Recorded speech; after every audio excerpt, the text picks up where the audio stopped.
राधे राधे महाराज जी। महाराज जी, आपके चरणों में कोटि कोटि प्रणाम। महाराज जी, आप कह रहे हैं कि आपने कहीं से गुरु धारण किए थे, उनकी नजर घर परिवार की बहन बेटियों और धन पर थी। हमें बाद में पता लगा वो एक तांत्रिक थे, फिर हमने उनसे छोड़ने का कोशिश किया, बट उन्होंने कहा कि मैं घर को बर्बाद करके रख दूंगा अगर तुमने मुझे छोड़ा। महाराज जी, ऐसी भगवान सबके मालिक हैं, वही सृष्टि का सृजन करते हैं, वही पालन करते हैं, वही लय करते हैं। ये सब पाखंडी लोग ये कुछ महाराज जी अब इस दुनिया में है नहीं वैसे लोग, लेकिन वो ये कहते थे कि मैंने जिसको तुमने मुझे छोड़ दिया ना, अगर तुम किसी भी भगवान के पास जाओगे, हम एक रोम का ना ये टूट के गिर जाए, तुम इतने बड़े तांत्रिक हो, हमारा रोम तोड़ दो, तो बस इतने से हम तुम्हें मान लेंगे कि तुम भगवान हो गए। एक रोम नहीं तोड़ सकता।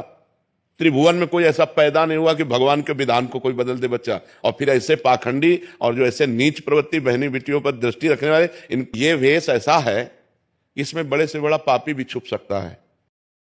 जब हनुमान जी द्रोणागिरी जा रहे थे संजीवनी बूटी लेने के लिए, तो उनको रोकने के लिए इसी वेश का सहारा लिया।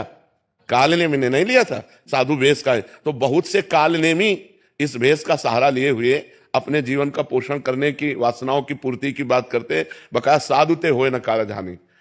वे मानते हैं कि जैसे साधु साधक कभी नया है, उससे गलती हो सकती है, लेकिन वो रोएगा, वो जलेगा, वो भगवान से प्रार्थना करेगा कि मेरे से दोबारा गलती ना हो। आपसे गलती हो गई तो आपसे क्षमा मांगेगा, आपके पैर पकड़ेगा। वो ये नहीं कहेगा कि मनमानी आचरण करने दो, नहीं तुम्हारा नाश कर देंगे। जब भी कोई भी परिवार में परेशानी होती है तो वही याद आते हैं कि नहीं, ऐसा नहीं। तो क्या तुम्हारे परिवार में परेशानी होती है और किसी के परिवार में परेशानी नहीं होती?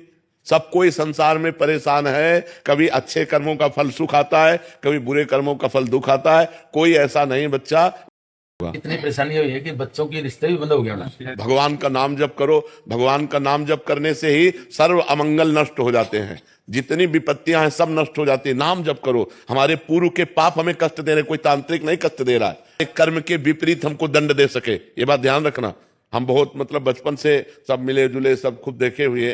वो ये बोलते थे कि आप कितना मर्जी अच्छा कर्म कर लो, तुम्हारा अच्छा कर्म का फल मैं ले जाऊंगा। कोई भगवान है? कोई भगवान है? हम तुम्हारा चश्मा नहीं ले सकते।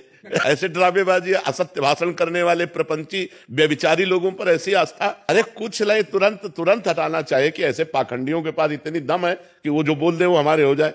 अब हम आज से कहते हैं कि तुम्हारा कोई बाल बाका नहीं कर पाएगा। नाम जप करो, राधा राधा, कृष्ण कृष्ण, हरि हरि, शिव शिव, जो नाम आपको प्रिय हो।